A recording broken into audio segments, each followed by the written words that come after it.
A warm welcome to everyone in this fine afternoon. I trust you are all eager to embark on the second section of Day 3 FTP.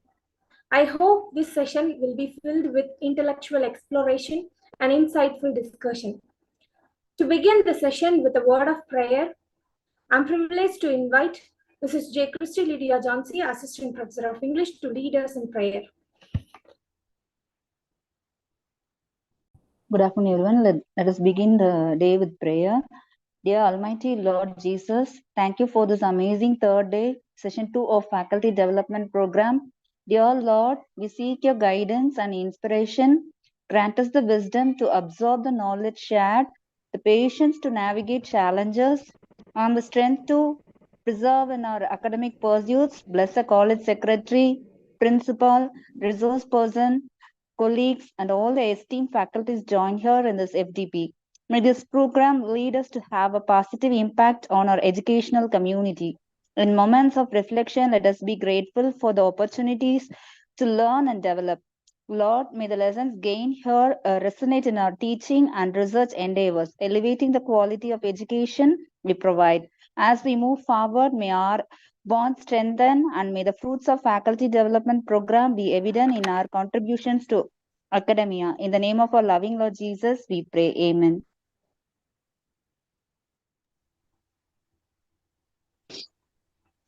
The Word of God guides us and teaches us in the way that we should go. To get God guidance, I request research scholar Ms. Samlin Golda to read few verses from the Bible. Good afternoon, everyone. The reading portion for today is taken from the book of Psalms 32, verses beginning to read from 6 to 11. For this shall everyone that is godly pray unto thee in a time when thou mayest be found. Surely in the floods of great waters, they shall not come nigh unto him. Thou art my hiding place. Thou shalt preserve me from trouble. Thou shalt compass me about with songs of deliverance. Selah. I will instruct thee and teach thee in the way which thou shalt go. I will guide thee with mine eye.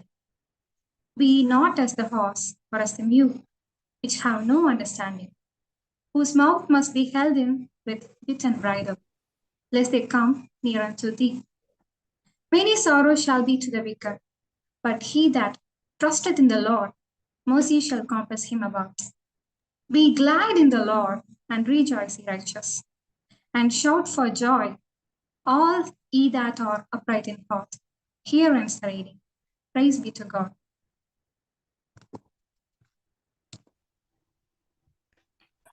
Thank you, Golda.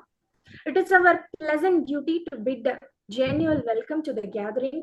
So I request our respected research guide and assistant professor, Dr. J. Mary Stella, to bid the welcome address to the gathering. Good afternoon to everyone. On display, session 2. My heart is filled with overwhelming joy to know the abundant goodness that our Lord Jesus Christ has blessed us within organizing the faculty development program. On behalf of our college, it's my pleasure to extend a warm welcome to all distinguished faculty members. I'm very happy to welcome our secretary, Mr. S. Prem Kumar Rajasingh, for giving this opportunity. Welcome you, sir. I'm pleased to welcome our principal, Dr. Jawahar Sambal, who has been the guiding force for all our activities. Welcome you, sir. I would like to welcome our beloved HOD, Mr. Jude Livingston, head of the Department of English, who heads us in all our department activities. Welcome you, sir.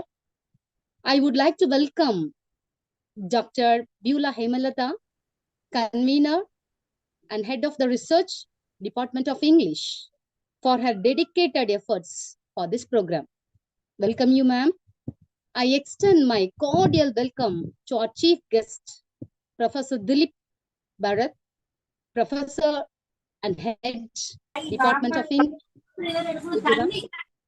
who is present here to grace this function. Welcome you, sir. I'm extremely happy to welcome the faculty members, scholars, and students of this program. Finally, I welcome one and all gathered here for this program. Thank you. Thank you.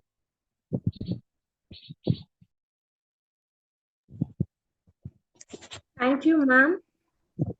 Welcoming guests with open arms and inviting an honored chief guest to speak are crucial steps in creating a memorable and impactful gathering. I beseech research scholar Mrs. J. Rajkamal Petro to introduce our chief guest, Mr. Dilip Barad.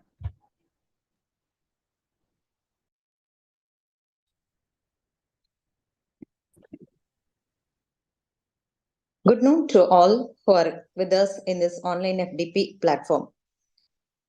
As an area of technological growth, we have come across more artificial intelligence-driven technologies in teaching and learning in the post-pandemic ELT.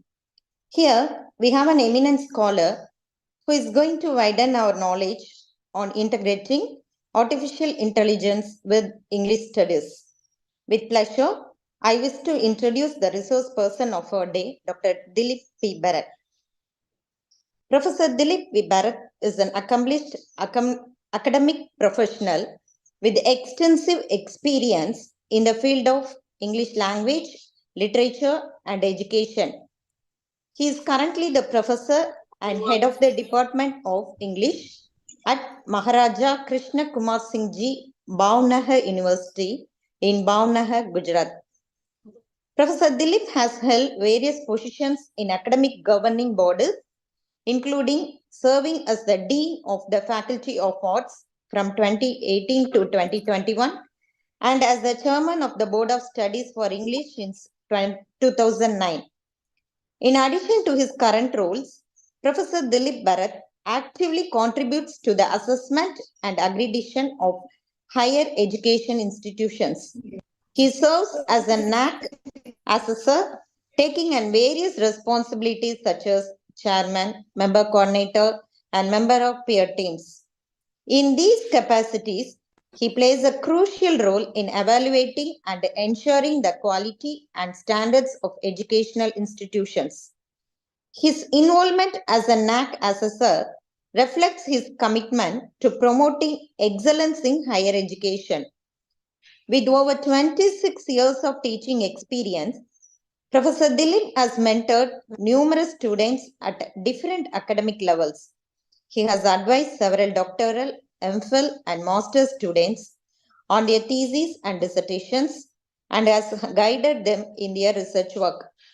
He has also actively engaged in research projects, including a UGC-funded research project on the use of technology for teaching English literature and language, as well as an MHRD e-content project on literary theory and criticism. Professor Dilip has published several critical works.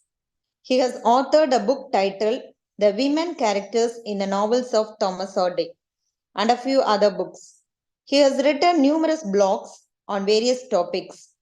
His research work has been published in reputable journals covering areas such as online instruction, South Asian literature, contemporary novels, and the integration of technology in teaching.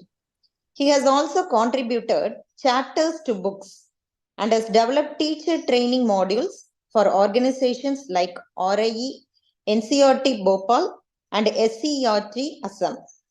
In addition to his teaching and research activities, Professor Dilip has conducted several teacher training workshops, both online and face-to-face, to enhance educators' skills and promote effective teaching practices. He has trained hundreds of teachers and scholars on topics such as online teaching, flipped learning, blended teaching, integration of ICT in language teaching, and on research methodology. Overall, Professor Dilip B. Barad is a highly experienced and knowledgeable academic who has made significant contributions to the field of English language and literature through his teaching, research, publications, and teacher training initiatives. His dedication to education and his expertise in the field have earned him a respected position among his peers and students alike. We are honored to have you with us, sir. Here, we welcome you to widen our knowledge in one of the greatest demands in ELT and learning strategies in this world of technology. Welcome you, sir. Here is your session. Thanks a lot. Yeah. So, very good afternoon to all the participants. And as introduced, we are going to talk about. Okay, I'm reading some of the chat messages also. We are going to talk about the strategies, pedagogical strategies for incorporating AI in English studies. As we have entered into an era in last 1 year, what we call it as generative artificial intelligence, which has changed several dynamics of our teaching and learning. Right now, we are facing tremendous problems, we can say, like how to cope up with the given situation. And most of the teachers or academicians are worried about ethical concerns in using AI also. In this term, when we talk about pedagogies, we have to see that unless we do not rethink pedagogies or we do not rethink our strategies of teaching, learning, and assessment, perhaps we won't be able to make the best out of artificial intelligence. And that is what we need to look at. I would like to share my screen, a few slides that we have prepared, and we also have conducted a small survey. We'll also see the survey result which also is quite interesting. Let me share a screen.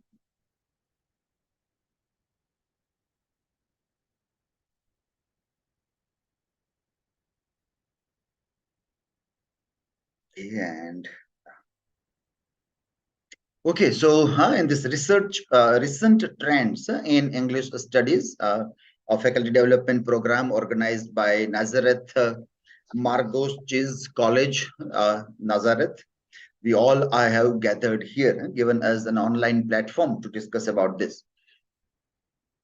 This image is of Ajanta Ellora caves in Maharashtra, and it gives us a very interesting reminder that a few thousand years ago, when Buddha and his teachings were to be passed on to the future generations, the disciples of Buddha were using different kind of tools, and their tools were chisel and hammer. And with the help of chisel and hammer, they used to carve stones. I used to do paintings with natural colors into all these caves and document the knowledge, the message that the great Lord Buddha wanted to convey. Now we see that the disciples of Gautam Buddha has a different tools. Their tools are cameras now. So they are digitizing, they are doing video recording and digitizing the thing. So if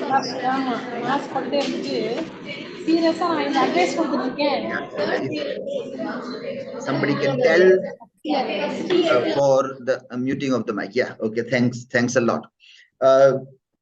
So we can see now that the tools have changed. We want to still convey knowledge, information to the upcoming generations. But now perhaps we have to use different tools. This disciples of Gautam Buddha, these bhikshuks, they are using mobile phones and camera.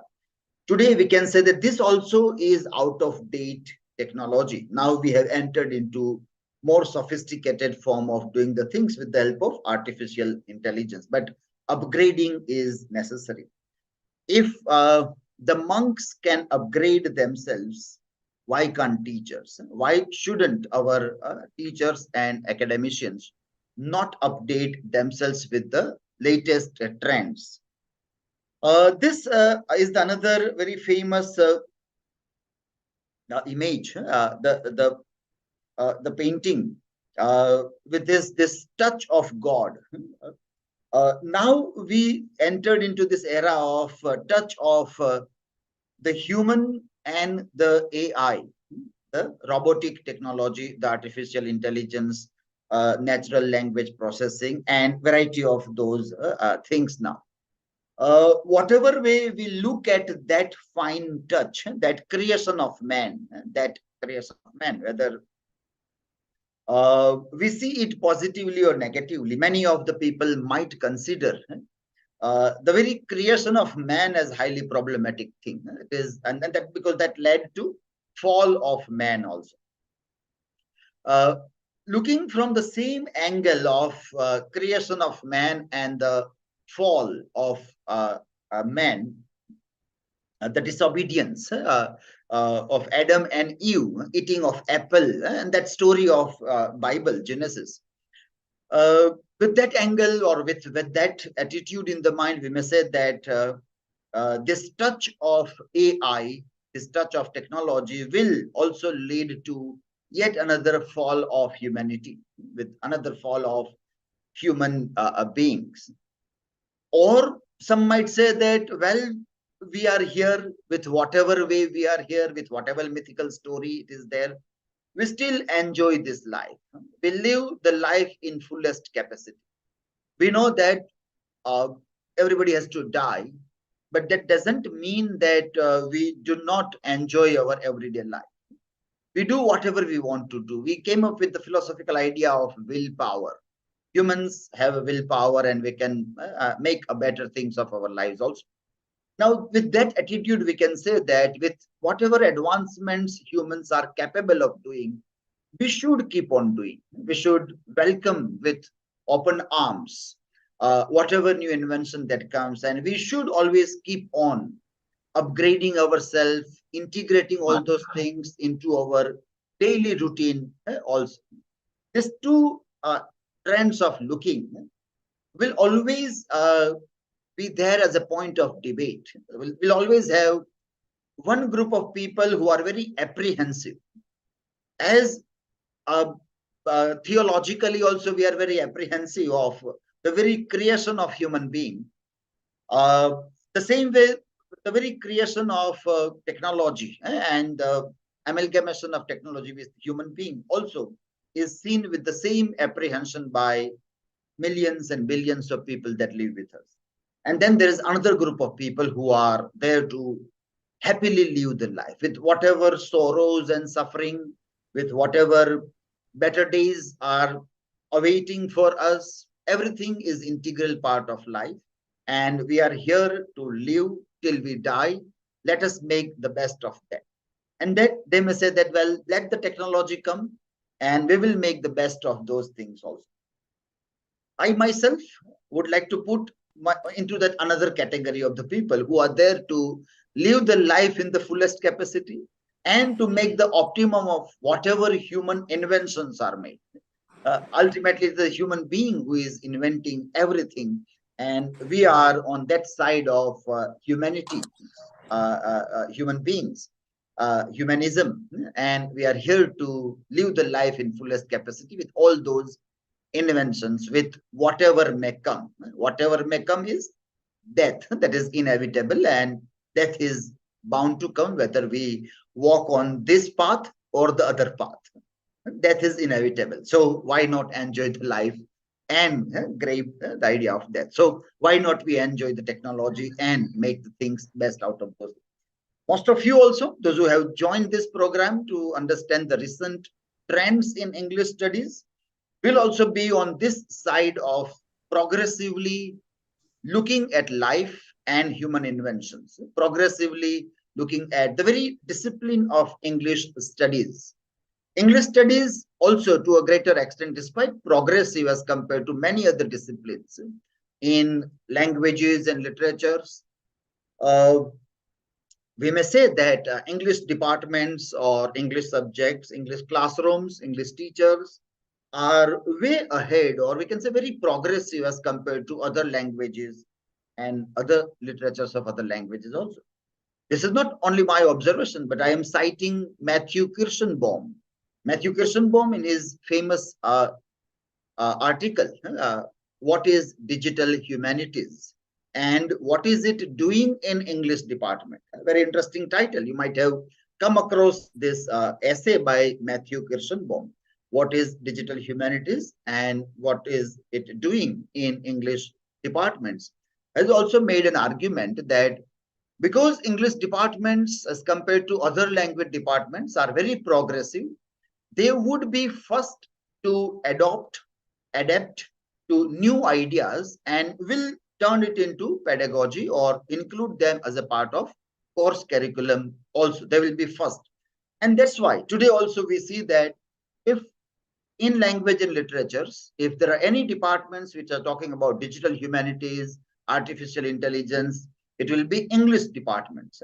You will rarely come across Indian regional languages or even other European languages, and they're talking about artificial intelligence. It will be the English departments which might be taking a lead also.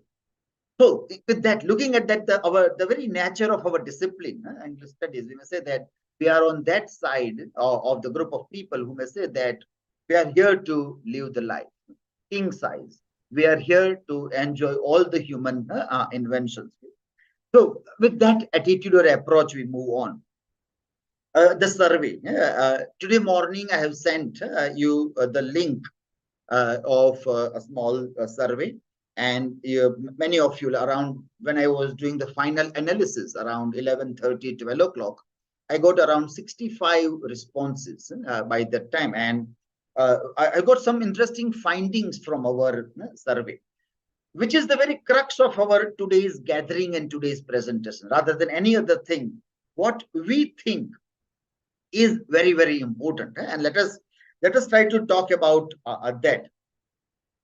Let me share the responses. Okay, so 72 now we got. At that time it was around 65 responses. Now we have got 72 responses. Right now we are around 99 people in this gathering. So many of you might not have given the response. You can later on also give the response. But today let us see what is the outcome. Our survey was about pedagogical strategies for integrating generative AI in English studies. And some simple questions we raised, like on a scale of 1 to 5, with 1 being the least and 5 being the most, how familiar are you with the concept of generative AI in the context of English studies? Well, midway 3, we can say that almost half of you or more than half of you are well aware of the thing. We can say that around 40% said 1 or 2. So they are less aware. The 60% or more than 60% are aware about AI concept in English studies. We know it is still growing. And so the possibilities of people, like 18% say that least aware of this also is quite a good number, we can say. With the way people are talking about AI, we all should have tried. We all should have tried and worked out with those things also. We all should have experimented and worked out with all these things. But still, somehow, some of us lag behind in working out with the things also.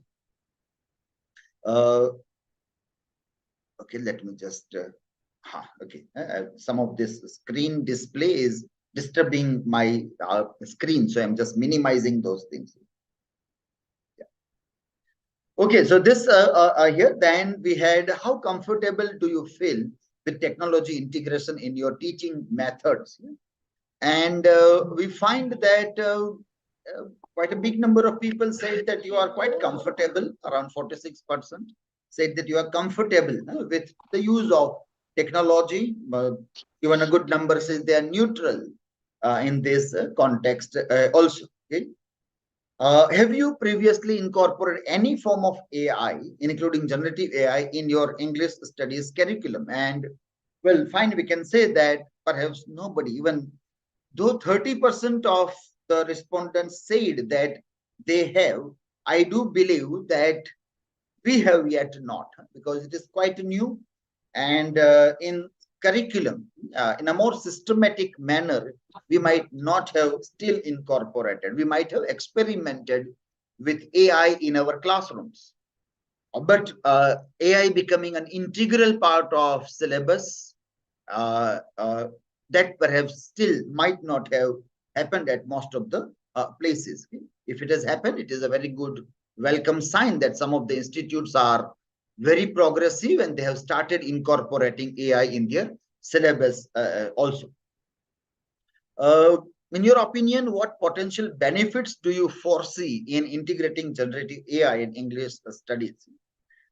And we can see here the possibilities of the things that it says that maximum we get here is personalized learning experience. Most of you agrees with, around 60% agrees with this idea that it leads to personalized learning experience, followed by improved language understanding, and then we have enhanced creativity in writing. That's quite challenging. This option is quite challenging. But as we move on, I would like to ask some of you, if you are interested in unmuting your mic and also putting your camera on, to tell me something about this. Any point on this, that how positively you look at all these ideas, like grammar, language learning, literature analysis, streamlined grades and assessment. If you have tried and if you think that yes, it can do grading and assessment, I would love to listen your experiment or your experience about this. Increased engagement with the thing. These are all positive ways of looking at artificial intelligence. And then there are challenges. Let us have a look at challenges also. Then I would ask you, some of you, to share your experience. These are the potentials. And then we have this point about what are some of the challenges you foresee in integrating generative AI into your English teaching. And what we have seen so far is we have lack of training and support. 40% of you said that lack of training and support, and so you see that as a challenge. Then we have ethical considerations, a very important point, around 25%. Then we have assessment and evaluation as a challenge, 21%, and potential for bias, around 10% also said about this also. Well, let us club these two things together. This potential and challenges, benefits and disadvantages of AI in the classroom. I would request some of you at least to share your ideas on this. Yes, anybody would like to unmute and say? You can put something in the chat also. I will read your chat also if you want to. Yes, okay. So who would be ready to share something on this? Benefits and challenges from whatever we have jotted down in this survey form. I hope at least 2 or 3 of you would like to say something. Okay, we got one comment from Joshua Nan Raj. Challenges are that at times it is faulty. Okay, fine. The hallucinatory responses, lots of hallucinations are there in the responses there at times. Yeah. Okay, fine. That is one challenge that Mr. Joshua has identified. Okay, we have another chat reply. Namrata is there. Lack of training and awareness is the most important problem. Well, fine, interesting. We are in the process. FDPs which are going on nowadays about AI and the things. We slowly, steadily. Yeah, anybody would like to say?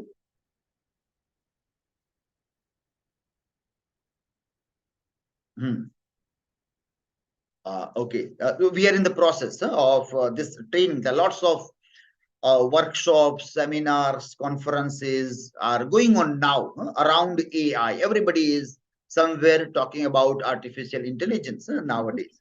Paresh. Yes, anybody?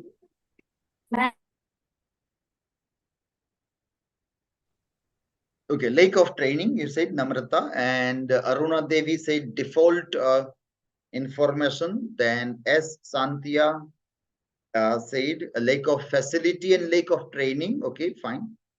Okay, I would like to ask Aruna Devi and Joshua. Have you tried something in the class and there you face this problem that it gives faulty information or it gives something that is incorrect? If you can unmute your mic and say, it will be good. Sir, actually not in class, but while preparing for notes and everything, sometimes it gives false results or false meanings like that. So, for any particular example, would like to share with us? yeah, recently I had taken this thing that is about drama, that is the Lion and the Jewel. So I read the whole drama, yet I had some doubt in the end, whom did that female character marry? And when I just wanted to ask ChatGPT, it said that the main female character married Lacune. But then in reality, she married Baroka.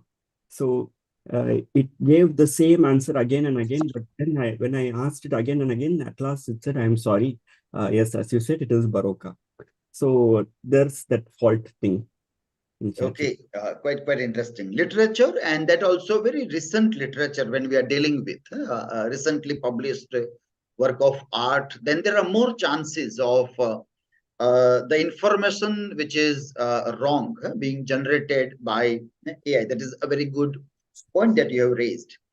I see a very interesting possibility, pedagogical, strategical possibility in this incapability of AIs. That is where we want to go, that how it becomes very interesting possibility for us as the teachers to use AI in our classrooms. We'll come to that point. Yeah, okay. Thanks for sharing your experience. The another one was, it was Aruna Devi. Would you like to share what you tried? This was a good example of literature classroom. Anybody would like to tell something about language classroom? Because we see English studies is about both. It is ELT as well as literature studies. So we need to look at both the dynamics. It makes people idle and lazy. Yeah, that is one from Brother's Gift. The name is not visible. Well, but that is fine. Yeah. It makes people idle. Well, the lazy people will be lazy, whatever you do. The idle people will always remain idle, whether they have this or that. So people's habits of minds, and their cognitive abilities, it's very tough. So even without technology also, idle people were always there, lazy people were always there, and the people who want to work will work with the AI also. They will not get lazy or so. This is a reason that people time and again tell that this may turn in a condition where people will cease to use their minds, will get very much things easily. Yeah? The fear, apprehension is quite true. It is something that we need to concentrate. But historically, if we look at this idea that what do people do when they get some tool, some machine, and they can do something easily? Do they become idle, lazy? What the history says. And let me share a few anecdotes, a few examples to see or to rethink about this idea. What we got from Brother's Gift as a comment is a very general observation, which many of us think about it. That's why it is not only his observation, but many people, like, for example, Yuval Noah Harari, a famous Israeli historian, also had made one interesting comment that perhaps AI will be humans' last invention, because after this we will lose our capacity to think creatively, critically, or innovatively. And so maybe it will be very difficult for humans to have new inventions. Perhaps the whatever inventions will come from AI. We will keep on inventing, but through AI, not as a human capacity. Interesting apprehension, I would say. It is, I don't say that that may really happen. In the same light, I also remember an example from Plato's Phaedrus. Plato wrote in Phaedrus one anecdote about one Greek god of invention came up with a new invention to the king, one of the kings in the Greek. And he told that I would like to gift this new invention to your citizens. What was that invention? That invention was writing. Writing was invented by the god first. We know that in Plato's academy, or in those days of Greeks, speaking was privileged over writing. Speaking was privileged over writing. There was more importance given to spoken word than the written word. Plato used to believe that the spoken word is near the truth and the written word is far away from the truth, because the written word can be read in whatsoever context and the meanings can change. And as the meanings can change, it means it goes away, or it moves, drifts away, far away from the reality. So writing is not privileged. What is privileged is the spoken word. Speaking is coming from the heart. It is coming from my knowledge, where I have gained some new understanding through my interpretations. And so when I speak, my words are very near to the truth, which is inside my mind, inside my heart. Writing is away. So he said, and so in that anecdote, he wants to prove that that invention was not a very helpful invention. It was not a very helpful invention. The king rejected the invention of the god and told that this invention will only give illusion to my people that they know everything. It will only give illusion to my people that they know everything. Actually, things will be in books, in printed form. It will not be in their minds, but they may get an illusion that they are. So I don't think that this writing will make people knowledgeable. I don't think so. So that way, that is rejected. Well, when we look 2000 years after Plato's life, we are now in 21st century. And what we see is that though Plato is right, is partially correct in his assessment of knowledge and the illusion that we have of knowledge, but at the same time, we also do understand that writing is very, very important today. Without writing, our knowledge systems cannot exist. Everything that we have as knowledge systems is in form of writing. Writing has helped us a lot to grow as a human being, to grow as a society, to record our histories, to learn from the lessons of the past mistakes that human beings have committed. In all this way, writing, documentation of our lives is helping us. It is not that it is not helping us. And we have all gone forward in making newer and newer inventions also with this thing. So that is how we see that today we are privileging writing over generative text. Today, our privileging is changed. Today, we do not do the binary opposition. Those who are the teachers of Derrida and deconstruction, you will understand binary opposition. So today the binary opposition is not between spoken word and the written word, but today it is between writing and generative text, creative writing and generative writing. So I personally would believe that we should not have any binaries between writing and generative. Generative text should be equally valued as written text.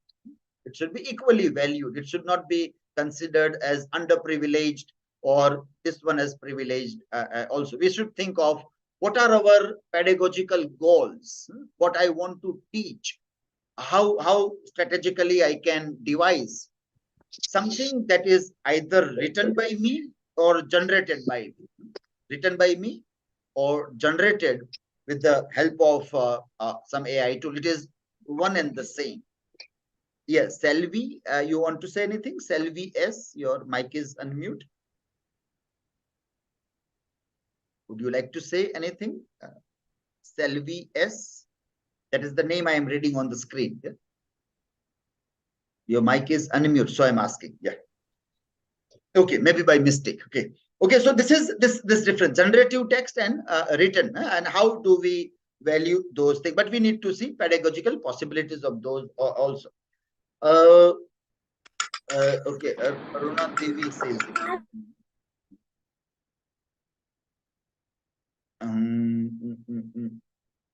Okay, I'm reading some of the chats. Okay, difficult for students. Okay, difficult for the students from rural areas. Dr. A. Shanti has given this point. So I think that is about infrastructural problem. Students, poor students having devices and then internet and electricity. Maybe that or anything else. Dr. A. Shanti, would you like to tell something more on this?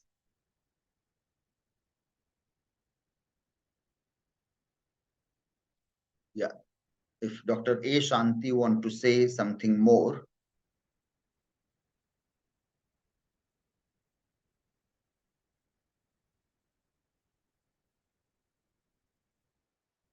Okay, Namrata has said that generating images and this is still not going on very well. Fine, possible. It is quite true that it may not still give exact results the way people want.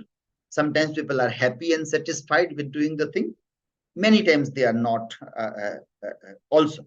Okay, but I got some good results also by generating the image, and sometimes I was not satisfied also, and that will be the experience everybody. But possibilities are immense that things may very quickly improve very quickly.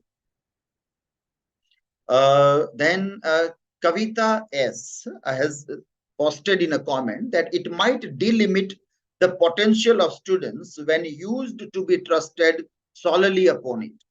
In ELT as a teacher, I would say it helps the learning process more effective. Well, that is, would you like to share an example how the learning process becomes more effective? I'm asking to Kavita S.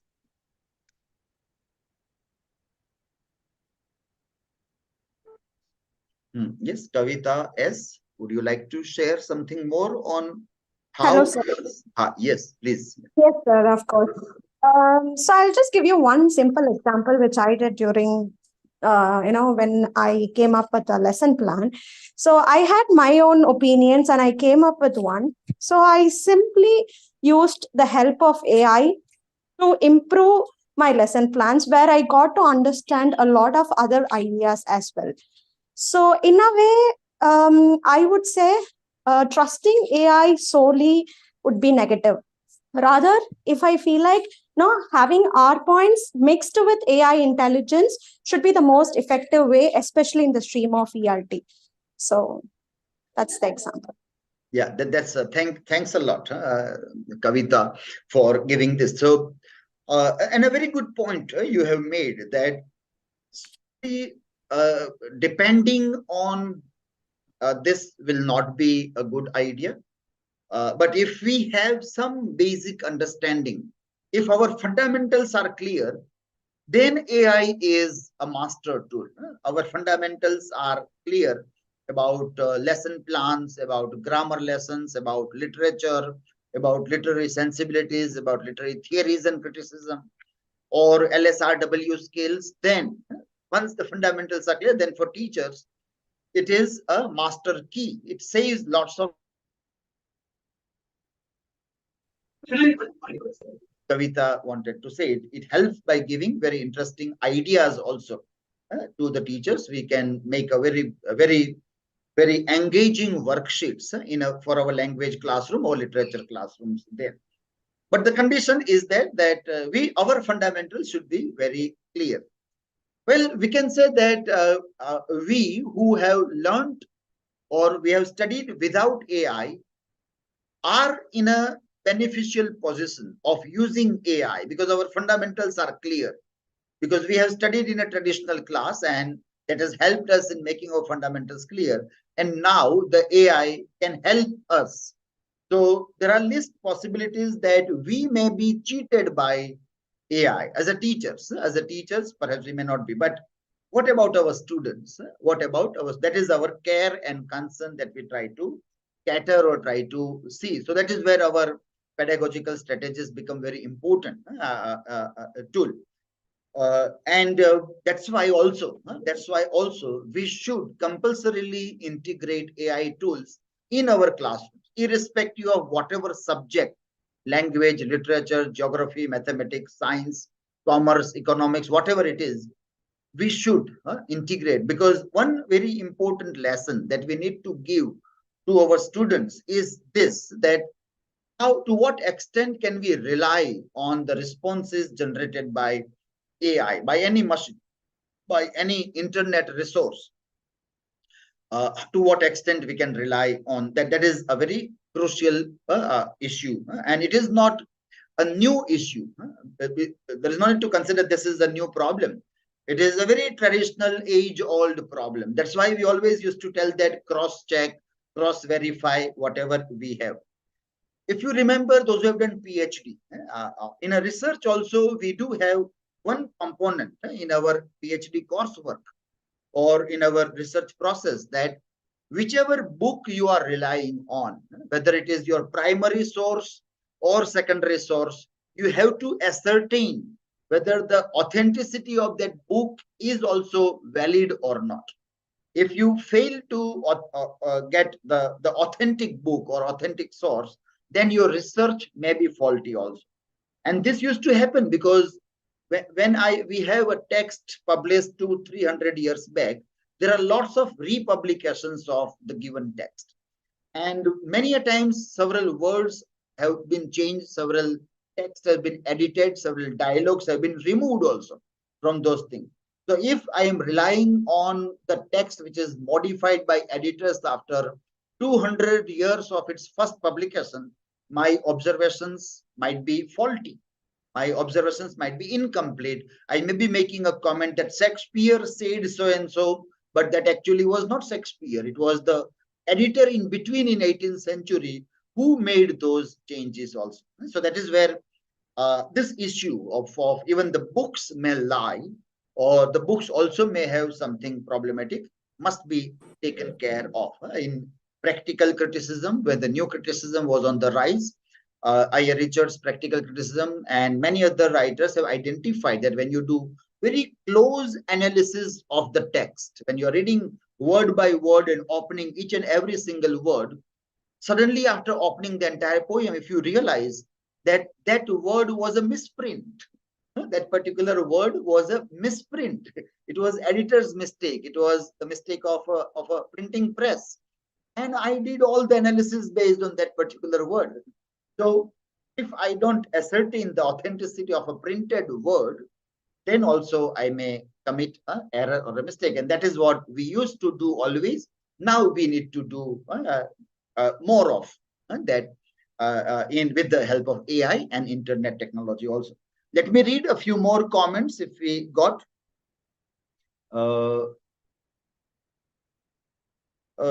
Swagat Ray had said that AI governed learning may develop fear among students when they will be exposed to real life situations. Now, would you like to throw more light on this, Swagat Ray? In which context do you want to say this, that they may be, it may develop fear when they are exposed to real life situations? So you would like to know something more on this. It's a very interesting idea that you have given. Good afternoon, sir. Yes, good afternoon. Sir, actually what I meant to say, nowadays students are majorly using ChatGPT or these tools just to frame their CV or resume. So whatever words we are comfortable with, they may be getting changed when they are using ChatGPT and chatbots and all. So when they will be sitting in front of the interview board, they may feel that, okay, this I have not written, or that was not in my mind. Even the sentence construction may change. So in that respect, I just said so, sir. I may be wrong. I may be wrong, or this fear may be with me also. That's why it got reflected. Yeah. Okay, no, but it's a very interesting idea. Good, you said this. Yeah, no, it is quite true. Yeah, that when we generate, yes.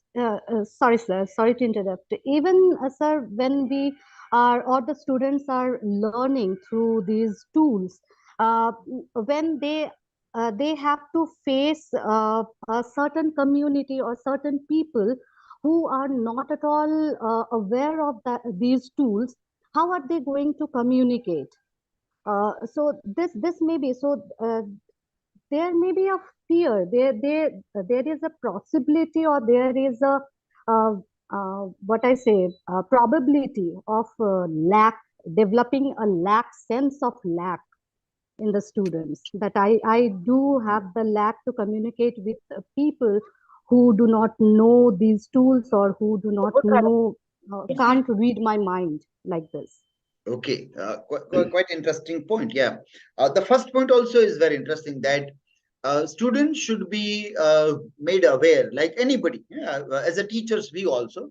So whatever text is generated by AI, if it is my classroom notes or my worksheets or something as a student, or something for a job profile that I am preparing, I should relook at it twice, thrice, read everything carefully, and then only send it to some. That is a very important lesson that we all need to learn, that each and every word are exactly what we want to say or not. But this all things we will have to teach. That is where the pedagogical strategies are very important in the classrooms. That this all things might happen. We identify the fear, and then we try to see how it can be rectified. If we discuss this in the class, then many students at a time can learn that we have to be very careful about these things there. Second point also, like how people might deal with those people who are not aware of those things. This is well, fine. I don't know exactly in which situation you said that, but that do happen. Like we have a lot variety of languages. If we see, this is also a new language, and there are so many languages spoken on the earth we are not aware about. And we are always in a way afraid also, that if I go to a remote location, how will I communicate with people? What way I will deal? In my mind, there are different words. In the mind of the other people also, there are different words. And still we have globalization. Still we keep on moving and find some ways to communicate with the people also. Okay, let me read a few more comments if I can get something interesting.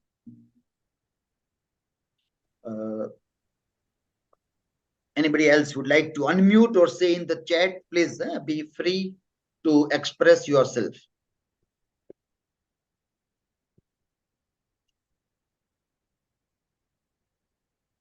Okay, so I think we have covered my help me create. Okay, Anita JP, it said that AI in classroom helped me to create PPT immediately. Okay, so the easiness with which it helps us in doing several things is very important. So when we say easiness, easily things are done. So actually what we think in terms of that easiness or something that saves our time, well, we can say that as a human beings, we always strive to see that our labor is reduced, and in minimum time with minimum effort, we get maximum output. It is this tendency of human beings that perhaps we are controller of all the natural resources also. We all started our journey with animals, from jungle, from forest. We were cave dwellers, and we became what we are, and the animals in the forest remained what they are. Maybe this ability of human beings to keep on inventing, whether it is the first stone that we invented for hunting, or first stick that we sharpened, or the will, or the fire, whatever. The way fire, we know it's a very natural resource and it has a capacity to destroy everything. But we are able to control fire. We learned how to control fire. And so in our kitchens, we have fire under our control. We can do whatever we want to do with the fire. We tell fire, we command fire that you light up. I have a lighter in my hand and I light up. And then I switch off. You have to go off. So how we start controlling the natural resources for the benefit of human beings, for the benefit. We also do it for the disadvantageous purpose of both, for humans and for nature also.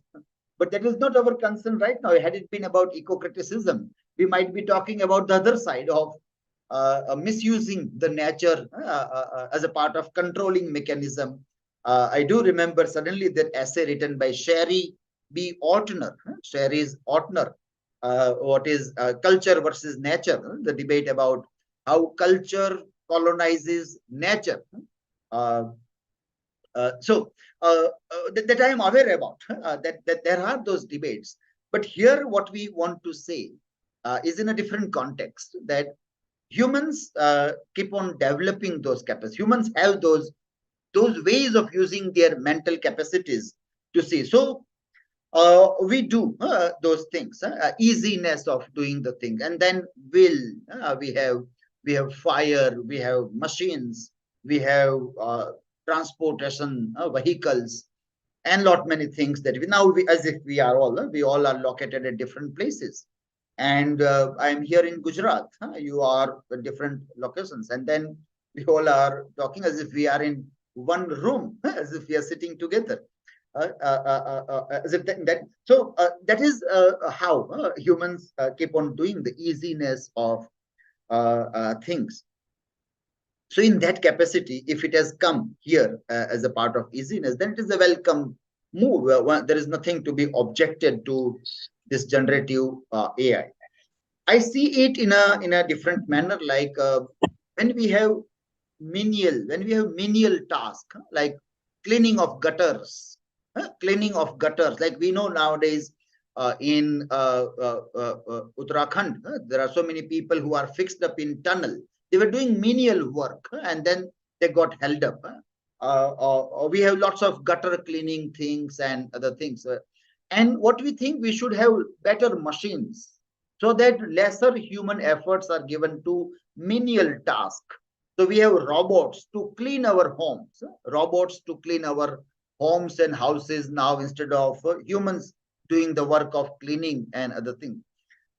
So menial labor should be reduced with the help of machines, so that we don't distinguish among people, like you are inferior because your work is inferior.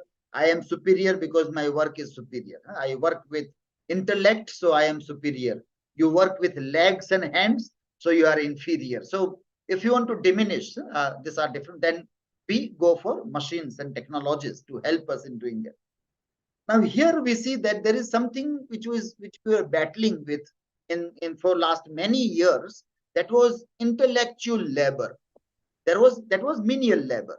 Here it is intellectual labor. We were battling with intellectual labor, and unnecessarily we were wasting our time in doing lots of paperwork, which was not at all required. Paperwork that was not required. Like many of you might be working for NAC documentation, or when you prepare your syllabus, you have to write program outcomes, program specific outcomes, course outcomes, learning objectives, learning outcomes, lot many things. And that was, today we think after AI, that was mere wastage of time in just sitting, thinking, writing, which was okay, fine. We need to put something on paper. So it was there to be good on the paper. Now, all those paperwork which we were wasting our time on, we got some good assistant who understands us in a much better manner than any humans can. I do remember, I am head of the department also. I was dean of the faculty of arts and chairman of the board. So we have to do lots of those paperwork. And Lots of our time is wasted in looking into syllabus or objectives, learning outcome, and NEC preparations, documentation for these, that, and variety of things. As an administrator, educational administrator, you have to do lots of writing. I personally feel that AI tools, generative AI tools, are really very helpful in reducing your work. And I was never satisfied with any human being giving me the end result. So even if I ask some of my PhD scholars, I was not happy with their result. I would ask my assistant, the office assistant, the clerk, was never happy with the outcome. Now suddenly I am much satisfied with the outcome of generative AI. That now this is exactly what I want with a minimum effort, and then it is coming. So that way I try to look. That is reducing intellectual labor, so unnecessary wastage of time and human efforts now can be utilized for maximum output, better doing things, better thinking. Also, I can spare my time for to think something creative and innovative rather than just burden my mind with doing the menial task like intellectual labor. So that is where it helps human beings in making things look very easy also. Okay, fine. So these are some of the observations that you have given. Now, we had some descriptive answers also. Descriptive. I'm sharing my PPT again. Okay, so this we have seen, and then we had seen this descriptive responses also. We are 7, 8, and 9. These 3 questions were about asking you to give some descriptive, and some of you have written good answers also. Some of you have given good responses. So what I did with all this descriptive, now how can I quickly read all these things that you have written in a few minutes and get ready for the presentation? You were giving the responses, and I got in a spreadsheet also. But as we can see that how can we do it very fast? These are all your responses here. So we have this responses. If we have this tabular format, it is fine. Tabular format, we can analyze very quickly percentage of doing the things, and this is okay.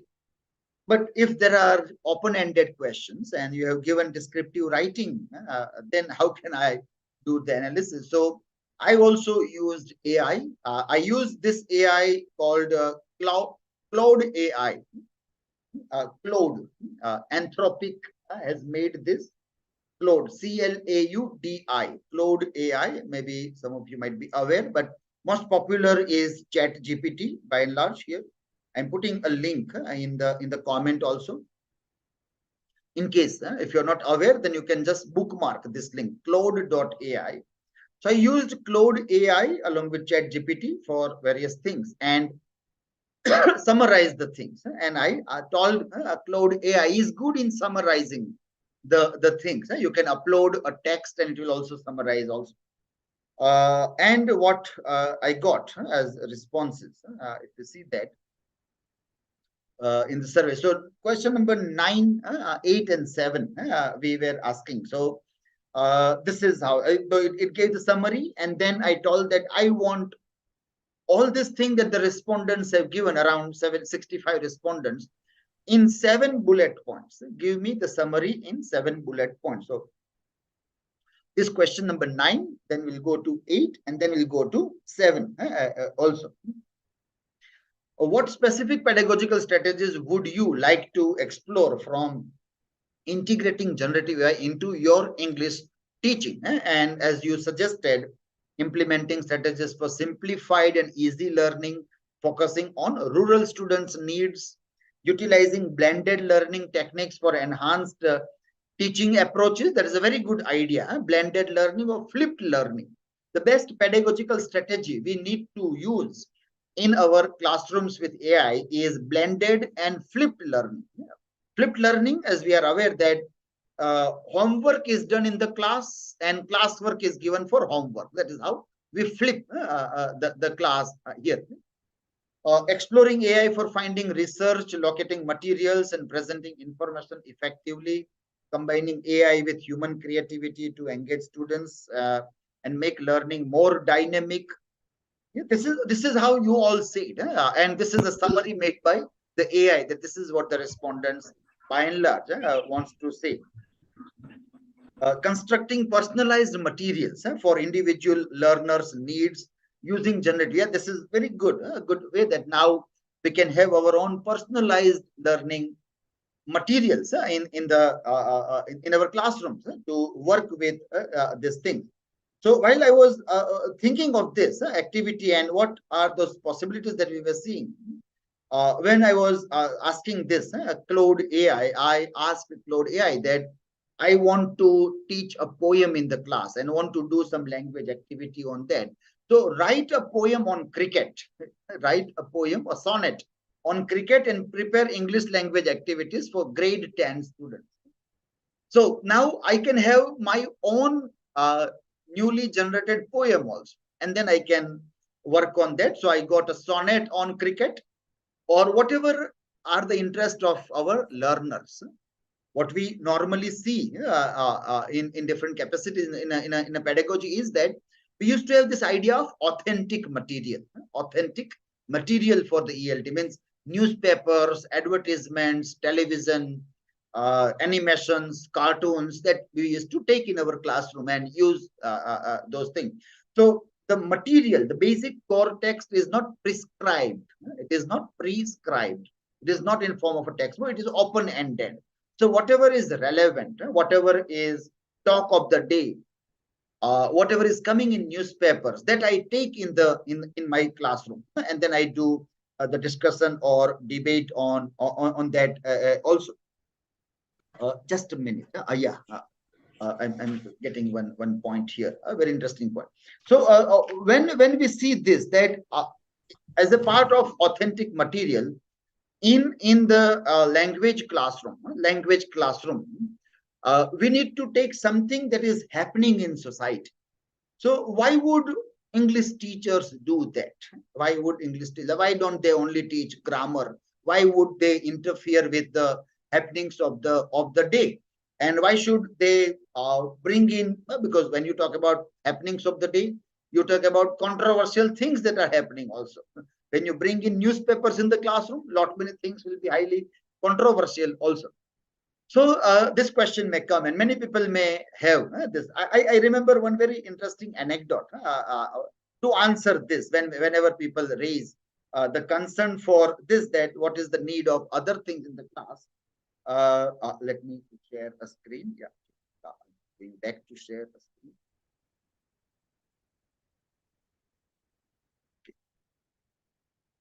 I'm sharing a screen. And this is a very interesting anecdote that I found as a good answer to those things. This is by British Council, and it goes something like this. Let me. Yeah, I think everybody can read it. What do you do? I am a teacher. What do you teach? People. So English teachers would say that whether it is a language class or literature class, for us, this people is more important than the subject. But what do you teach to those people, that students? English? You mean grammar, verbs, nouns, pronunciations, conjugations, articles, particles, negatives, interrogatives? That too you teach. What do you mean that too? Well, I also try to teach them how to think and feel. Show them inspiration, aspiration, cooperation, participation, consolation, innovation.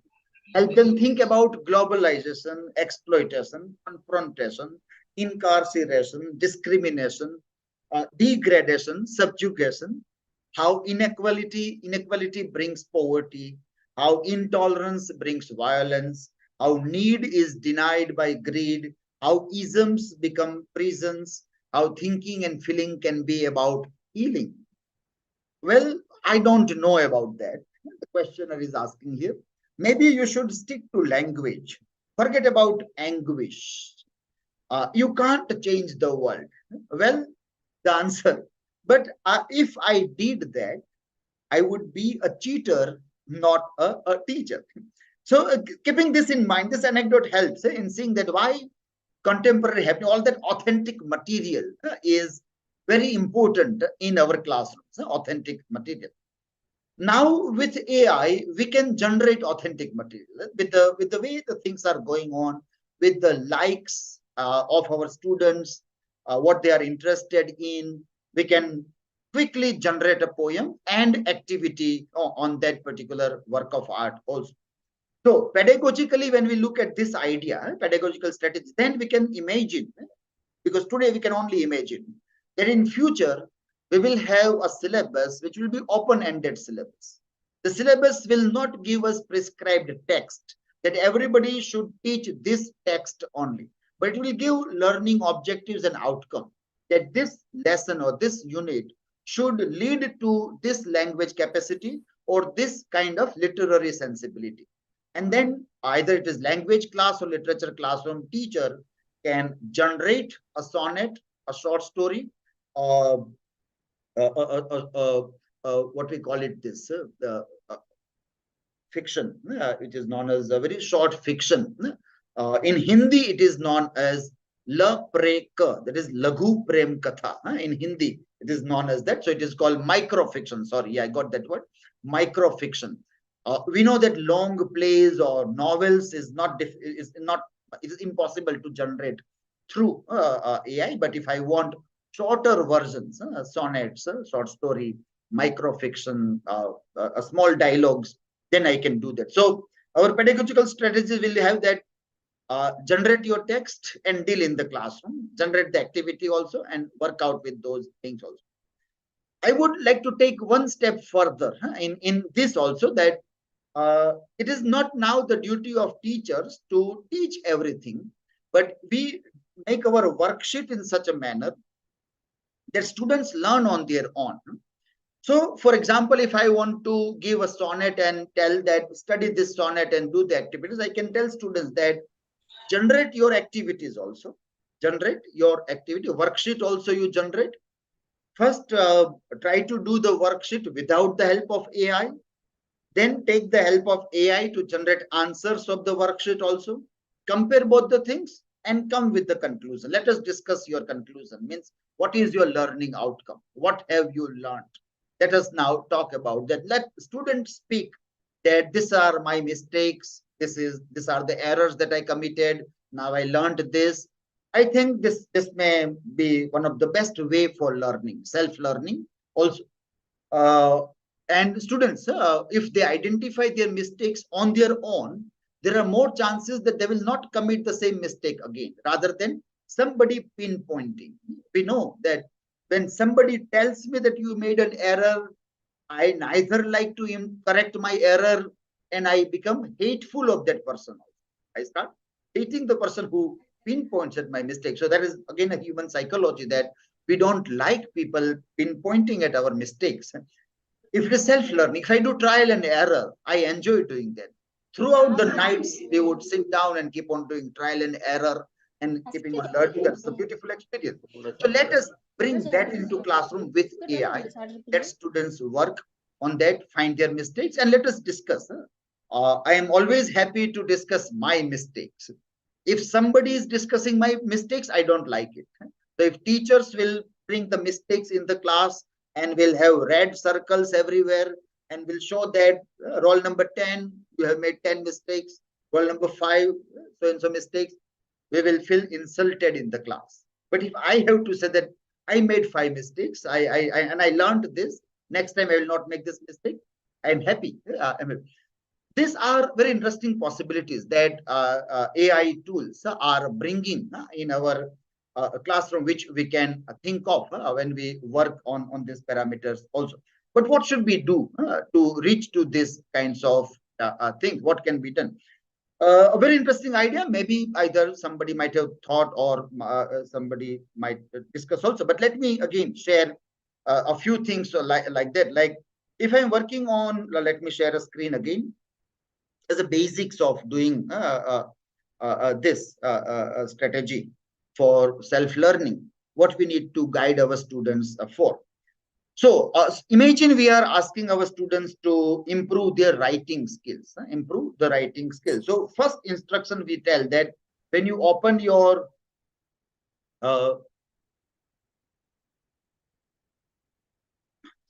when you open your chat GPT, either a mobile phone or in this also, first give training to the AI tool, the training. So here we give the command to this that please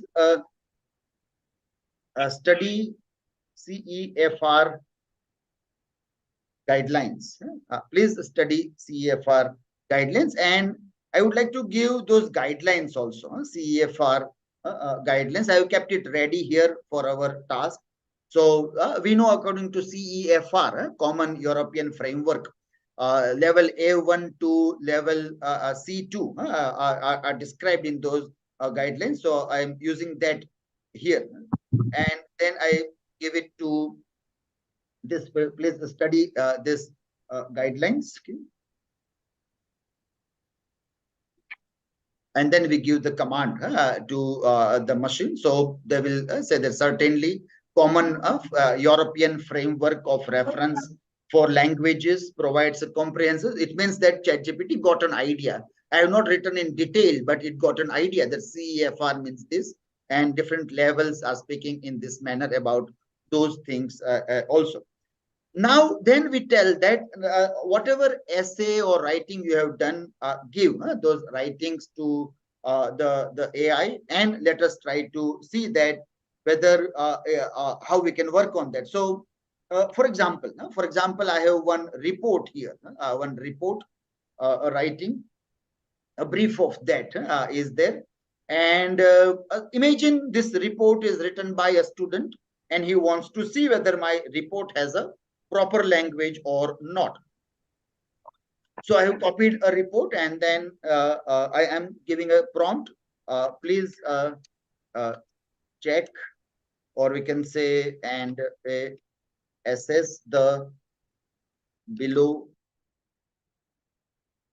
given report on the parameters of CEFR guidelines.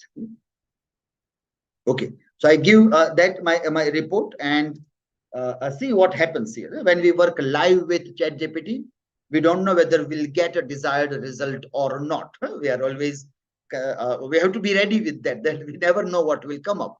But well, something has come up. The provided report aligns well with the CEFR guidelines in terms of language proficiency levels, particularly at B2 level. So it has identified and put the writing at B2 level, upper intermediate. Here is the analysis also. So what is the thing? Lexical resource. What you have done in lexical resource, you have demonstrated a good command of vocabulary related to academic context, administration, and technology. Then grammatical range and accuracy. The report maintains grammatical accuracy throughout and well-structured sentences, appropriate use of complex structures also. No noticeable grammar errors that hinder understanding. Discourse coherence, functionality and interaction, appropriateness of register, communication strategies, cultural awareness, overall impression is something like this, that it says that. So it is indicative of B2 level of writing. That is what it says. This. Now I can say that please help me in rewriting this report for C2 level. For C2 level, please explain also. Let me see, because I want to do learning also. So it is B2. I want to raise the level to C2. So let us see what is coming up. Okay, so it has started writing a report also. Let's elevate the language structure to C2 proficient level, and I'm writing so and so kind of a thing, and the report is rewritten for the advanced version, improved language things also, and then the explanation. Now this is very important part for me as a learner, as a self-learner. This point. So I'm not only generating response and using that. My concern is pedagogy. What we can learn, how we can learn. So I prompt the machine to help me explain. So it says vocabulary and lexical resource utilized more advanced and nuanced vocabulary to reflect a higher level language proficiency. Introduced sophisticated terms like bespoke, superlative, and ascertain for precision. So vocabulary enhancement, bespoke, superlative, ascertain is advanced. So now students can learn that if I use this vocabulary, and then I can go back to my report and see where it is used, how it is used. So I enhance my vocabulary and lexical resources also. Grammatical accuracy also, employed advanced constructions such as in the contemporary milieu dominated by digitization for elegance, to bring some elegance to the writing for C2 level. This advanced construction of sentence is brought in, and that is explained also here. The same way discourse coherence, notably, the word like subsequently is given there. And this, so this is how it helps. This part is something very significant or very important when we tend to look at AI tools for strategic. So how our concern self-learning. We tell students, analyze your writing and let it work on this also. I have seen in one or two responses that what can be done for spoken language? How we can think of speaking skills or spoken language in this context? Now the advanced version of ChatGPT also had app also, no, mobile app, and it has audio support also. So it acts as a like a communicator. It helps us in talking with it, and it also keeps on the same way improving the things also. Let us see if something works out. Let me share a screen and see. Let us try this. As we say that with ChatGPT, what we can do is trial and error. We never know whether things will work the way we want it to be worked or not. There is always this apprehension that sometimes it works and at times it not work also. I'm sharing my mobile screen here, and we have this app, ChatGPT app. You can see here. Okay? And let me open the app. So now we have this button here, headphone button is given there. And with the help of this headphone button, we can have a talk with ChatGPT. Let us try. Let us see.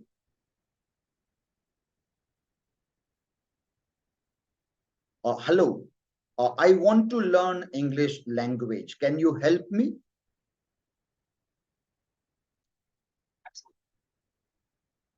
Sorry, I'm having issues right now. Not understand what you said. Yeah, hello, I want to learn English language. Can you help me?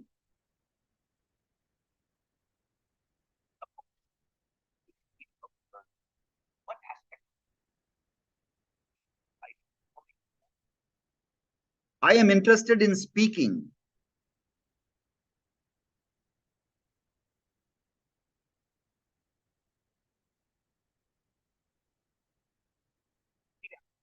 Hello, how are you? I am fine, thank you.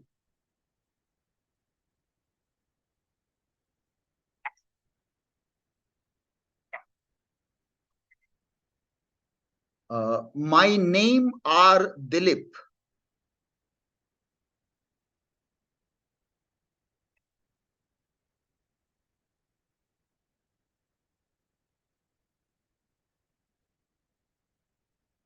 Well, when I said I are Dilip, have I made any mistake in speaking that?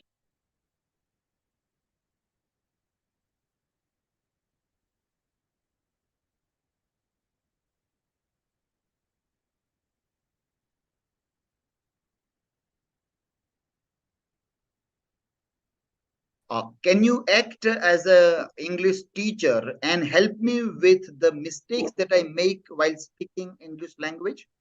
Give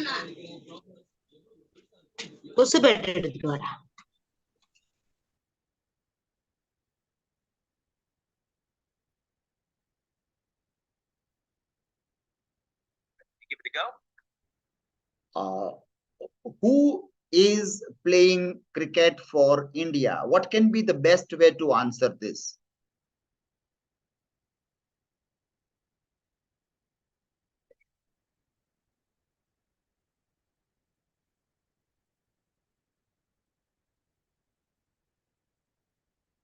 Well, yeah, I'm just so this was just a sample, but it goes on and on. Like if I want to have a talk with this, then it will keep on talking. It is improving. It is helping also to a greater extent in some mistakes. We just have to train, or we have to tell that act as like this. Now, remember in our ELT classrooms, we were having role play, and we were telling that you are at an airport, you are in a hotel, and then have a conversation with the other fellow classmates. Now here we have a better fellow to talk with us, and not only talk with us, but also keep on our keep on improving our language. Also, we can keep on asking that if I make mistake anywhere, please tell me, and then it will keep on helping also. So this is another one step further that ChatGPT has moved on, and the possibilities keep on telling us that it is immense. It will keep on improving in variety of manners in this capacity also. If I have to give an example for a literature classroom, and then how we used in literature classroom.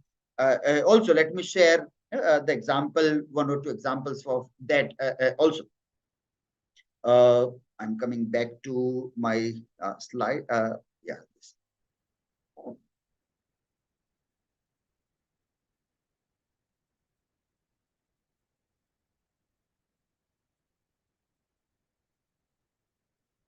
Just a minute. I'm facing some problem with the mouse right now. Let's see.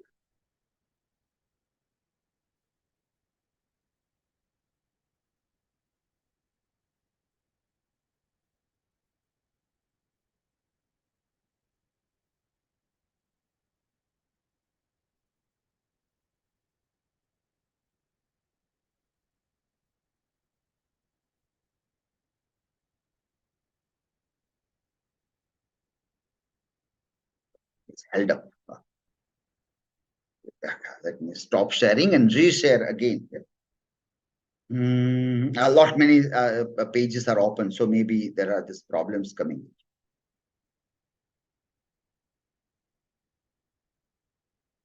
Okay, this was one challenge in our literature classroom that we faced here. That was about this poem. We were reading this poem, and these lines slightly darker blue color, so maybe not visible very clearly to everybody.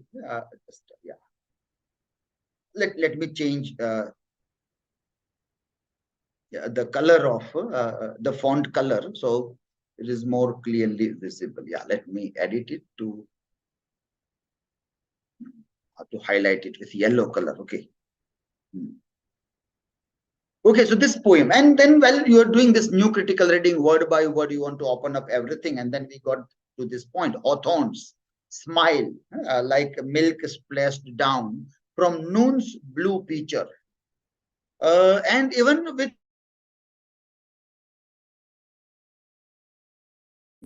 in getting the exact meaning. So we got a good activity that sometimes even AI will also not help. There might be a problem that with the AI also it will not work. You have to devise something else also, some other technology you have to use. What are the problems that you face? Like Hawthorne.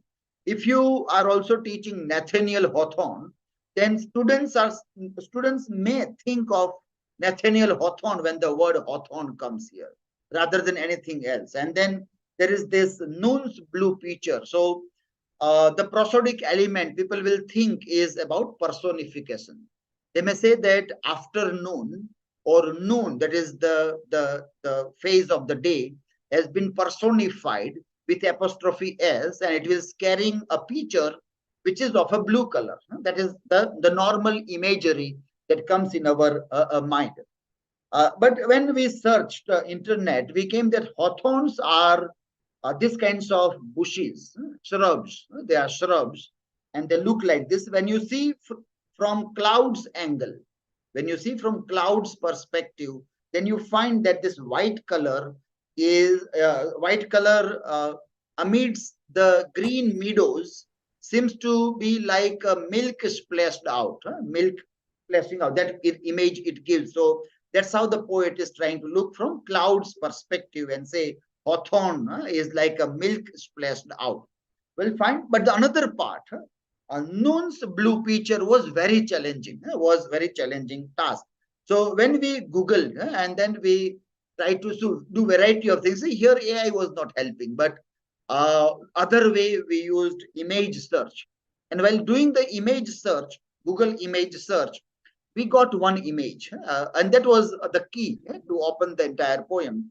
And this was the painting, wherein we have a blue picture and flowers have splashed out of blue picture. And then when we looked at the name of the painter, it was Su Noon. So Noon was the last name of a painter, Suzanne Noon. Su Noon was the painter. And then the reference was Noon's blue picture, that was a reference to painting. Now, nearly impossible to reach at this point to see that how one can get the meaning of the thing. But this becomes very interesting activity to be done in the class with AI, where students will not be able to reach to the right answer. They may get confused in between, and that confusion can lead to understanding a better thing. That every time it is not going to help, you have to still try another ways of doing the things. Variety of things that one has to try to do the thing.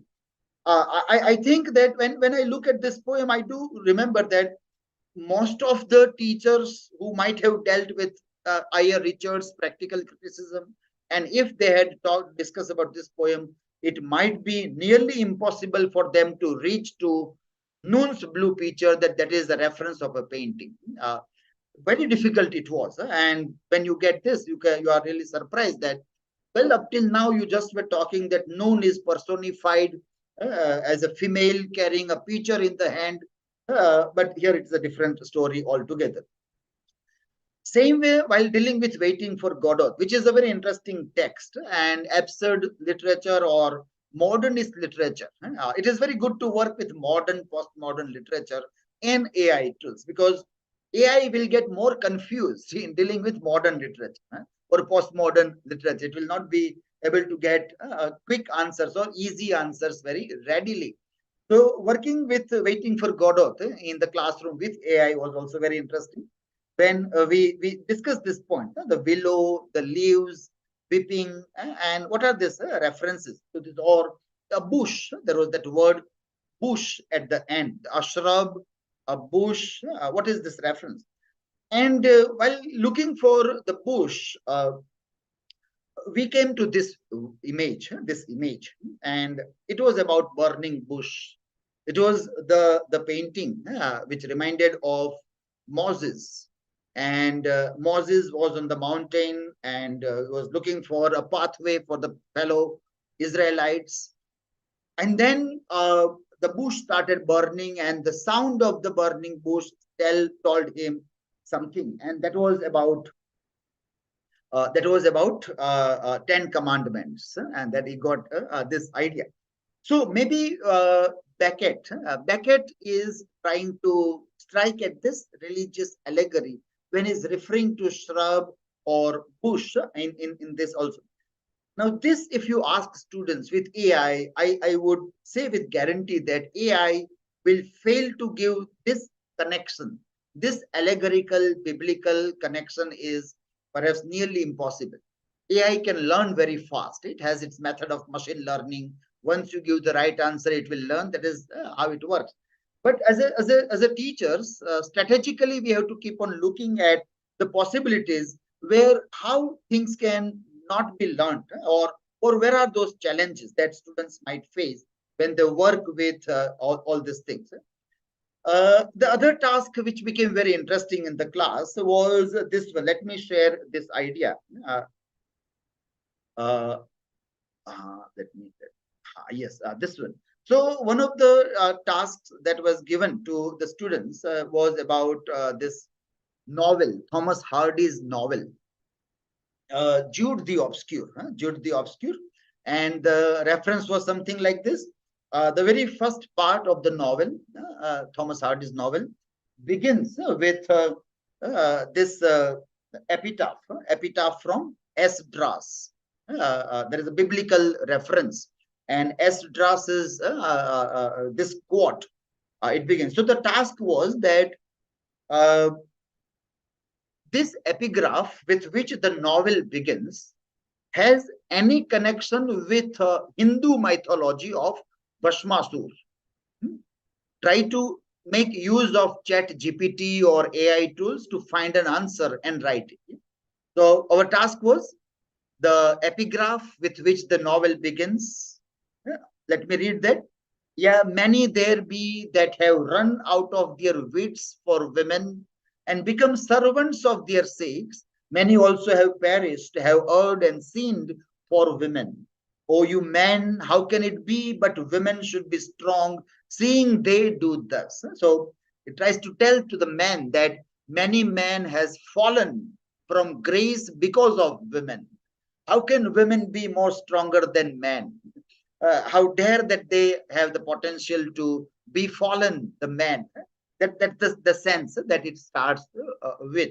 If you have studied the novel, you know that Jude the Obscure and Sue Bridehead's relations are also very complex in the same capacity. And a fall of a Jude somewhere is connected with his relation with Sue Bridehead also. What is the connection? Can you see the Hindu mythology Bhasmasur? Monster, Bhasmasur, and that also. So what students did, students might have used ChatGPT and came with the answer of epigraph and got an image also in the search from internet, has put this image also and explained this also. But the other connection was wrong. This quote is attributed to famous French author, philosopher Albert Camus, all hallucinations, all wrong answers that are there. And then myth of Bhasmasur, student was able to get a right image, was able to get the correct image, but the response was not able to connect, got the correct myth also, but the connection with epigraph and the myth and the novel was not appropriate. Inner strength and resilience, transformation and self, that is not what the way in which Esdras's epigraph is connected with novel, and we want to read in connection of Hindu mythology also. So all this response that is generated is highly problematic response, and when we discuss this in class, it gives a good opportunity for learning. The basic lesson that students learn when they do such activity is this, that I am not supposed to rely readily on the information that is given. What should I do? I have to apply my mind. I have to doubt the information that is given to me. I have to reanalyze. I have to recheck. I have to do cross-reference checking and then only rely. Now, this is what helps in developing critical thinking. Some of you said that using ChatGPT in classroom will lead to not developing critical ability. I would say it leads to developing critical ability by the same way, because once the wrong answers are there, and then when we discuss with the students or students with teachers, there is a very good learning that happens, that where the prompt went wrong and why the student was not able to prompt machine in a proper manner or lead machine in a proper manner to a proper direction to get a correct response. For example, if I want to share this, let me see if I can open one illustration. Okay, here. So I tried this with Claude AI, and I asked Hardy's epigraph and the myth of Bhasmasur I want. So study this epigraph in Thomas Hardy's novel, Jude the Obscure. So I contextualize it properly by giving a point that this I don't want to study in terms of theology, but I want to study this epigraph in terms of novel. And that also Thomas Hardy's novel. Which novel? Jude the Obscure, in that visit. Now, can you find a comparative parallel with this in the myth of Bhasmasur? So it said that unfortunately, I am not familiar with the specific myth of Bhasmasur to make a detailed comparison. However, based on the context provided of Thomas Hardy, that may give you a thematic parallel, and it gave a parallel with Hardy's novel and the epigraph that was given. And then I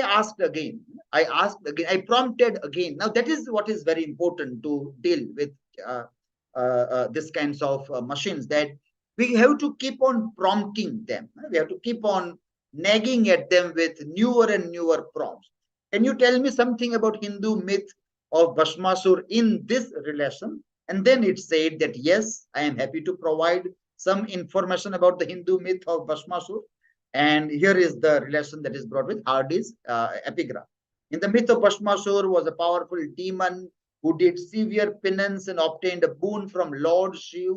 The boon gave him the ability to instantly turn anyone to ashes if he placed his hand over his head. Drunk on his newfound power, Bhasmasur sought to test his ability on Lord Shiv himself.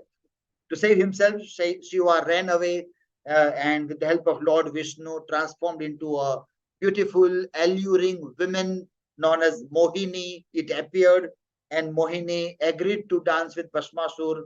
And while dancing, she tricked Bhasmasur in keeping his hand over his own hand, and then Bhasmasur turned into ashes. And it gave a very interesting connection also. So earlier it told, I don't know, and then it gave an answer. But our student's response was quite faulty. Student was not able to argue with machine, and so came with whatever the first answer was coming. So what we have to teach them in our strategy is that keep on talking with machines, keep on arguing with machine. Don't agree with the very first response that it is giving, and then it can help in working out with those things also. So these are some of the ways that we slowly and steadily strategize several things. When we worked with our classrooms in different ways, initially when it came, we were generating literature with the help of that, and it was quite surprising to see that its ability to generate literature was amazing. We thought that creativity will always remain with human beings. Creativity can never become robotic, but then we realized that very quickly it became so. And we tried interesting things. Please generate a poem on waiting for Godot. And it gave a very interesting poem on waiting for Godot. In fields of barren earth, we wait for Godot, who we hope is fate. Our lives a constant folding pattern as we long for something to happen. So we find that, well, this is very interesting. This goes with the theme of play. It is not any language generated in rhyming lines, but it has a very, very deep thematic connection with the play with which it is generating the poem. We're talking about existentialism. We asked that generate a poem on existentialism. Existence, a question deep and true, a search for meaning all life must pursue, a quest for answers in a world so vast, a search for purpose that will forever last. So very interesting. Philosophical poems can also be generated. And so we tried various ways in which how different locations the poems can be, or microfiction can be generated also. And with that, we also said that what are the objectives that we come to know from using ChatGPT in literature classroom. Here specifically, we are talking about literature classrooms. And we realize that it is very good tool. It should be used in the classroom. It helps in variety of manners. And how it helps, our objectives are for enhancing comprehension, encouraging critical thinking also. It helps, it improves writing skills, it enhances vocabulary, supports independent learning, and it also, this is very important, make us aware of the potential errors in AI generated responses. So this becomes one of our goals, one of our objectives to teach to students with along with language or literature.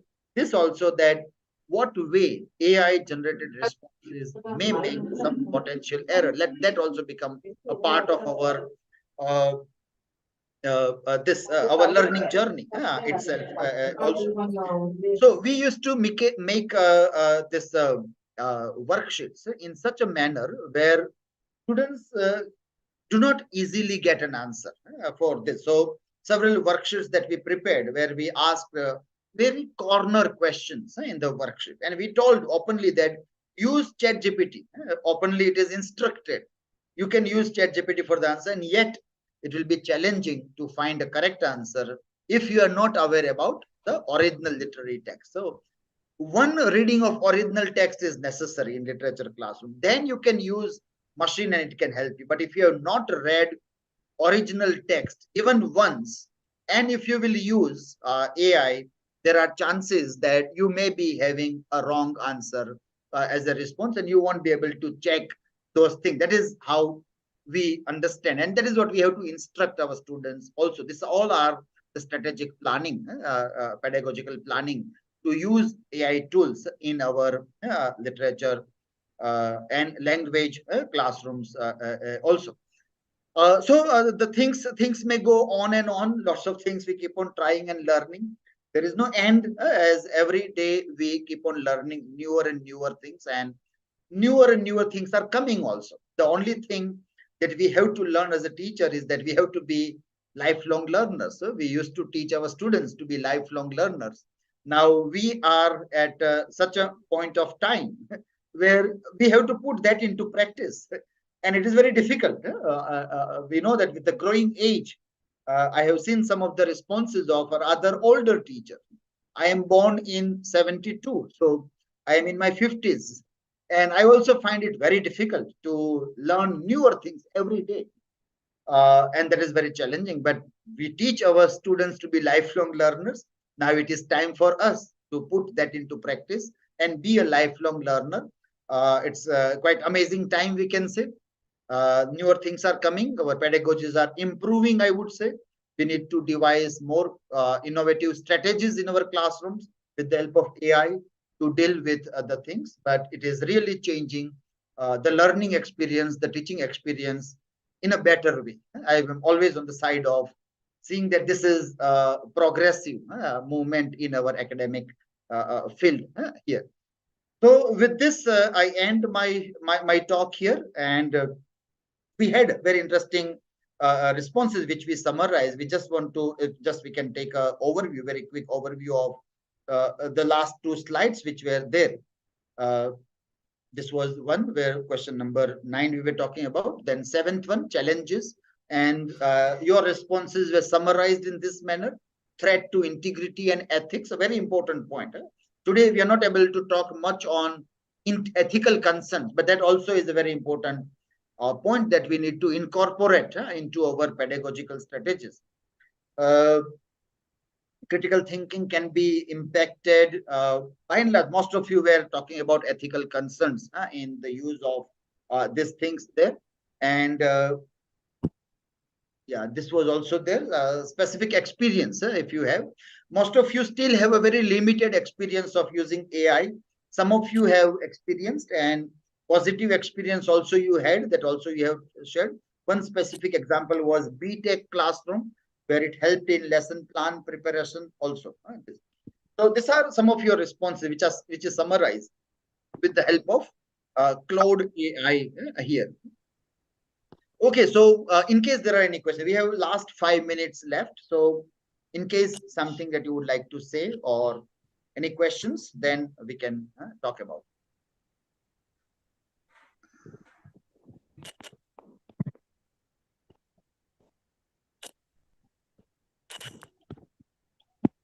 Good afternoon, sir. I have a question.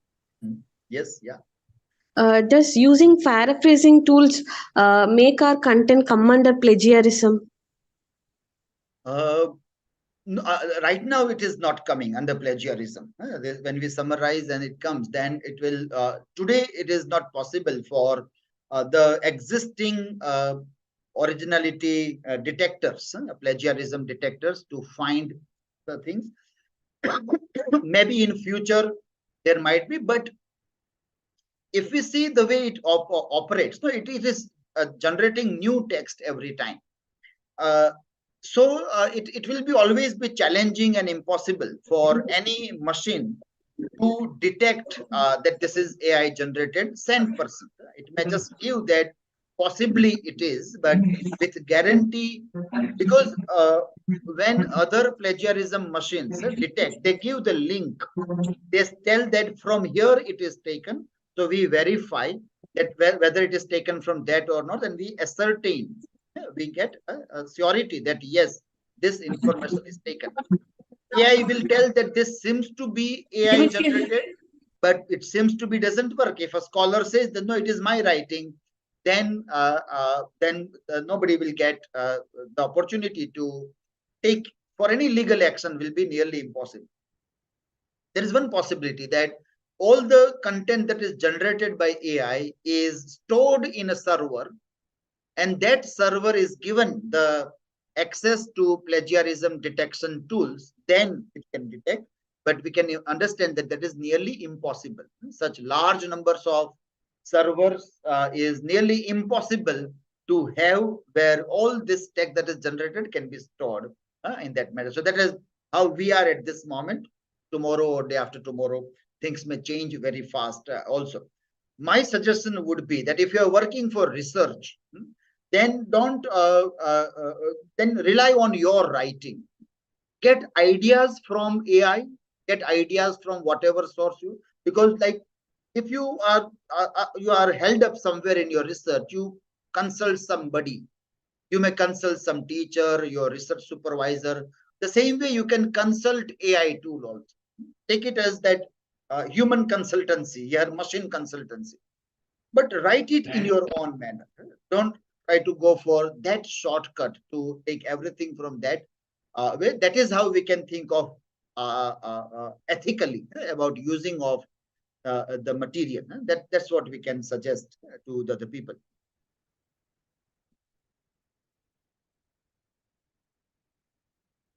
And I have another question, sir. Whether using plagiarism checker tools are safe or not, whether it steals our content, I'm asking like that.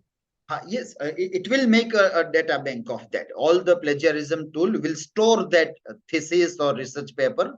And next time when anybody is trying, it will show the thing with that also. So normally, most of the this machines, they do save all the material that is given to them.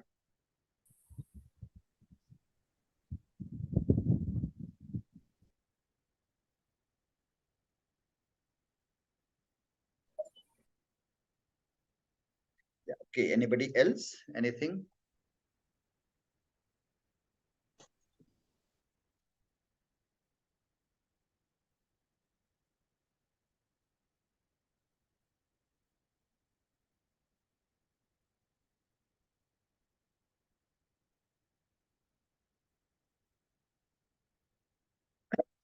Yeah. As Santhia. Finally, we need to believe our creativity. AI helps us to think other way. It shows new light for our thoughts. Yes, that is how critical thinking is what we develop. Yeah. Okay. So.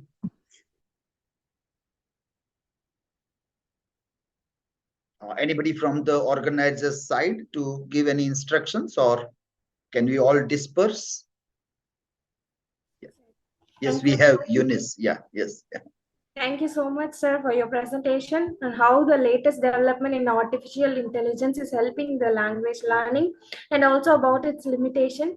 We are honored that you are taking time to share your expertise with us. Thank you so much, sir. No duty is urgent than that of returning thanks. So before winding up the session, it is important to thank each and everyone who are all pitched up in for the success of today's program. Let me invite the research scholar, Mr. J. Alakesh, to deliver the vote of thanks. Yes, ma'am. Yeah, very well. Good evening, one and all gathered here in this online Zoom platform. So today, I feel incredibly privileged and proud to propose a vote of thanks in this wonderful occasion. First of all, I would like to express my heartfelt thanks to our God Almighty Savior for His merciful grace showering upon all of us throughout the day. This is a momentous day and greatest milestone in our college history as we have hosted this grand FTP program for the first time in this year in a successful grand manner. I would like to express my sincere thanks to our college patron, Mr. S. Prem Kumar Raja Singh Sir, Honorable Secretary, Nazareth College at Plainmanai, and Dr. B. Javahar Samuel Sir, Principal of our college, and Dr. M. Pula Hemalada Ma'am, Convener and the Head of the Department, and Dr. J. Marishalla Ma'am, Coordinator, and my Research Supervisor, and Mr. T. Jude Livingston Sir, Assistant Professor and HOD of Postgraduate Department of English for their valuable support and marvelous guidance towards the successful conduction of this faculty development program in a grand manner. Without their support and guidance, we will be nowhere else in the picture. Once again, I thank all of them in this auspicious occasion. Next, I feel immensely proud to extend my heartfelt thanks to the real hero of the session, Professor and Head, Dr. Dilip Barad, Maharaj Krishnawar Singhji, Bhavnagar University, Gujarat, for his valuable lecture on pedagogical strategies for integrating generative academic institutions in English studies over here. In his speech, he clearly encoded the recent trends in the pedagogical strategies for academic institutions, especially teaching English language and literature. This is the greatest chance for us to know about many recent trends in the pedagogical studies in English language and literature. On behalf of our college principal, head of the department, and all the teaching staff members in the postgraduate and research department of English, I am very happy to extend my sincere thanks to the resource person and our guest of honor, Dr. Dilip Barad. Sir, for accepting our invitation and request for being here with us today. Your valuable talks have truly inspired us a lot. It's the greatest boon for us to know about many new elements regarding literary critical theories and techniques related to English language teaching in academic institutions, also self-learning in your valuable session, sir. I think that it will be very useful for many teaching staff like us. Your valuable talks have truly inspired us a lot. Once again, I wish to express my sincere thanks to you, sir. Thank you so much. Last but not least, I feel immense happy to extend my heartfelt thanks to those who put their hard work and efforts behind the screen towards the successful conduction of the program. An event like this cannot happen overnight. The wheels must have started rolling weeks ago. This is the right time to thank all my fellow research scholars, students, fellow teaching staff members, and all the participants from our college and other various colleges for their valuable support and active participation in the faculty development program. We expect the same support and guidance in all our future endeavors also. Once again, I thank all of them. Thank you so much. Thanks a lot. Thank you. Thank you so much, sir. Thank you all for your cooperation for the success of today's program. We are winding up today's session. Let us meet up tomorrow in the same platform for the 4th day FTP. Thank you so much.